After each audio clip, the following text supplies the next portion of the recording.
네, 이렇게 정부가 내일 8번째 부동산 대책을 내놓을 예정인 가운데 박원순 서울시장은 그린벨트 해제에 대해서 반대 입장을 분명히 했습니다. 네, 용산 미군기지 활용도 미온적이고 재건축 재개발도 어려운 상황이라 정부가 어떤 대책을 내놓을지 주목됩니다. 배삼진 기자의 보도입니다. 그린벨트 해제를 통한 신규 공공택지 공급으로 집값을 잡겠다는 정부 대책이 난관에 부딪혔습니다. 박원순 서울시장은 환경포럼에 참석해 그린벨트 해제는 극도로 신중하게 해야 할 일이라며 사실상 반대 입장을 나타냈습니다. 환경단체와 원칙을 공유하고 있는 겁니다.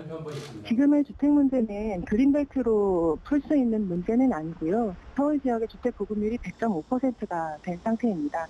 도시재생 등 기본적인 주택 정책을 잘 지켜. 정부와 서울시는 집값 상승을 부추긴다는 이유로 재건축과 재개발 역시 반대 입장입니다. 대안으로 용산 미군 기지에 영구 임대주택을 짓자는 여론이 뜨겁지만 서울시의 반응은 미온적입니다.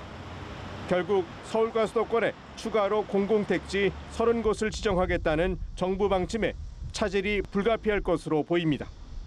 이미 지정된 택지지구를 활용하는 방안이 유력한 가운데 서울 시내에서는 유휴 철도부지 활용 등을 통한 공급 확대 방안에 무게가 실릴 것으로 전망됩니다.